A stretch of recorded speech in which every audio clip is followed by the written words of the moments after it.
안녕하세요. 오늘도 찾아주신 시청자분들 감사합니다. 하임 공포라디오는 최대한 매일 저녁 시간에 업로드될 예정이며 구독은 요구하지 않지만 구걸합니다. 1970년 4월 8일 서울특별시 마포구 창전동 와우산 기슭에 위치했던 와우시민아파트 19개 동 중 1개 15동이 붕괴된 사고입니다. 당시 서울은 급격한 도시 팽창으로 말미암아 전국 각지에서 일자리를 찾아 몰려든 사람들로 인구가 급증했지만 그에 비해 주택 상황은 열악하기 짝이 없었습니다. 그 때문에 많은 서울 시민들은 소위 판자촌이라 불리는 무허가 건축물에서 지내게 되었고 이는 빠르게 늘어나는 중이었습니다. 이런 상황에서 1966년 당시 미국 대통령 린든 B 존슨이 방한했을 때 남산자락과 청계천 일대의 판잣집이 TV를 통해 미국에 생중계되면서 이건 나라 망신이다라는 여론이 높아졌고 박정희 정부는 당연히 상황을 좋지 않게 여겨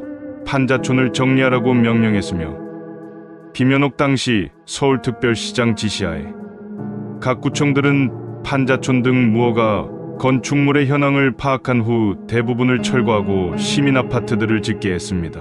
이런 과정에서 건설된 시민아파트 중에 바로 이 와우 아파트도 있었습니다. 그리고 당연하게도 판자촌이 있던 곳에 아파트를 지었으니 대부분 위치는 산 가장자리였습니다. 왜 저런 곳에 아파트를 지었냐는 질문에 김현옥 시장이 한 "야 익스들아, 높은 곳에 지어야 청와대에서 잘 보일 것 아냐" 라는 말이 유명합니다. 물론 단순히 그러한 이유에서 산자락에 지은 것은 아니었습니다. 아파트 단지를 지을 만한 평지는 당연히 지가가 비싼 탓에 예산이 부족하여 국유지인 산 가장자리에 건설을 하게 된 것이었습니다. 와우 아파트 위치는 현 홍대거리 뒷산인 와우산 자락에 있었습니다. 그러나 정해진 기간 안에 아파트를 뚝딱 지어내야 하는 데다 원가도 턱없이 낮았습니다. 그 당시에 서울시는 말도 안 되는 수준의 단가에 입찰하게 하고 거부하면 이후 간급공사에서 불이익을 주었습니다. 게다가 중간에서 업체들과 공무원들이 떼먹는 경우가 빈번했기 때문에 와우 아파트를 비롯한 각종 시민아파트는 당연하게도 날림 중의 날림 건축이었습니다. 물론 이 당시에도 소련이나 중국, 북한, 동독, 유고슬라비아, 불가리아, 프랑스 등에서 단 몇 주에서 몇 개월 안에 아파트를 건설하는 경우는 많았지만 이쪽은 조립식 건축이라 주요 자재들을 공장에서 미리 만들어서 조립하는 방식으로 건설되었기 때문에 대부분은 수십 년은 넘게 버틸 수준은 되었고 한국은 그런 기술이 들어오기 이전이었습니다. 와우 아파트는 건설업체 몇 곳이 나누어 지었는데 그중 13에서 16동은 대룡건설이라는 업체에서 맡았습니다. 대룡건설은 자신들이 지어야 할 부분을 박영배라는 토건업자에게 하청으로 맡겼는데 이 사람은 무면허업자였다.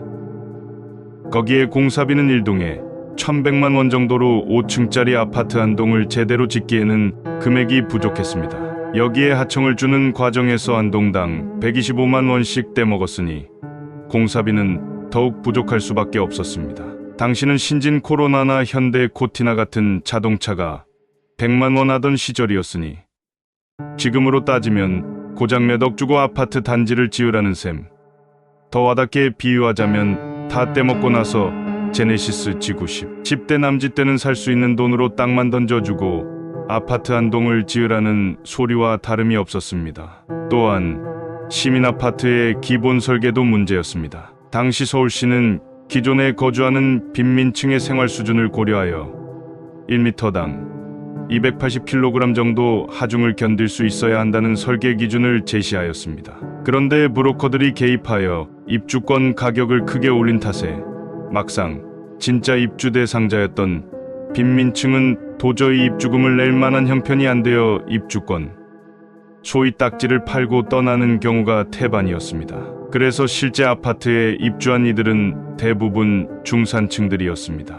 이들이 무거운 가구와 많은 세간살이를 들여놓아 시민아파트에 걸린 실제 하중은 1m당 900kg 내외로 설계 기준의 3배를 넘었습니다. 결국 설계도 부실하고 공사비도 부족한 데다 그마저도 중간에서 떼먹은 상황에서 업자도 무면허였으니 당연히 엄청난 날림 공사가 진행되었습니다. 철근 70개를 써야 할 기둥에 고작 철근 5개를 쓰고 만들었으니 말 다 한 셈이었습니다. 콘크리트 강도도 크게 떨어졌는데 시멘트 함량이 적어 자갈이 섞인 모래에 반죽이나 다름이 없었고, 그 콘크리트를 만들 때 쓰는 물도 불순물이 엄청나게 많은 하수도 물을 사용했다고 합니다. 그 결과 그래도 설계 예상 하중보다 넉넉하게 목표로 잡은 제대로 된 설계였다면 그래도 900kg까지는 버틸 콘크리트 구조물이었으나 재료 장난질로 인해 초기 예상 하중인 200kg대를 간신히 버틸 수 있는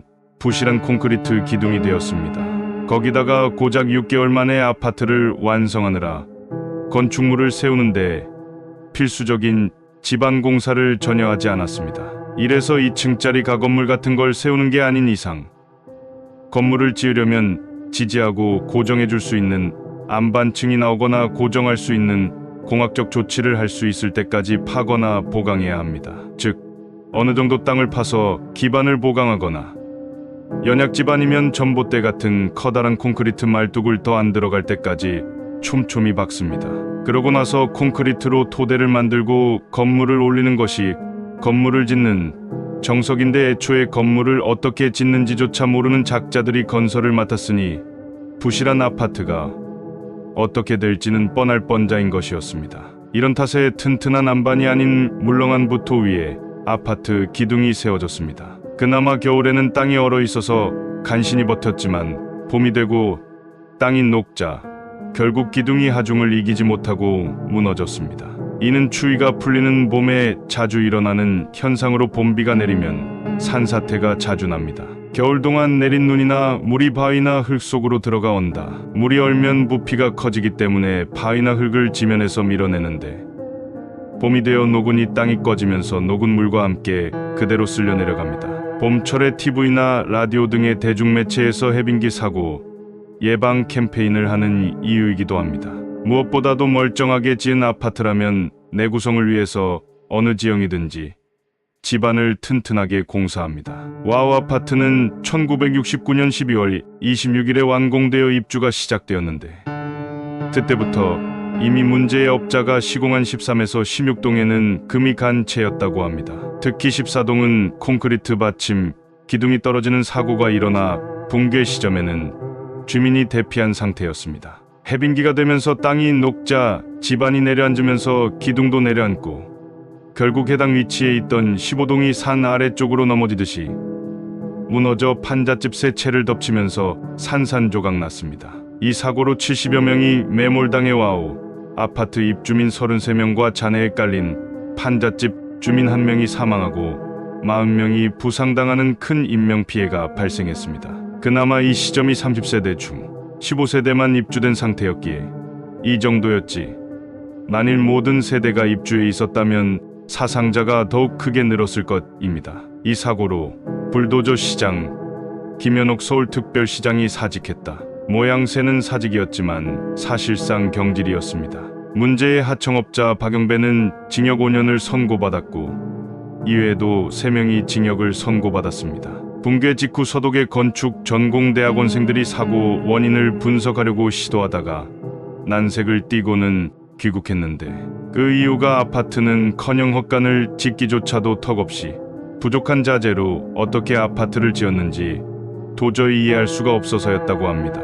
즉, 건축공학적인 분석과 규명을 하러 왔더니 그냥 집을 짓는 재료가 완전히 두부 수준의 재료였다는 명쾌한 결론이 나와 황당함과 기막힘에 치를 떨고 돌아갔던 것이다. 그야말로 나라 망신 제대로 당한 셈이었습니다.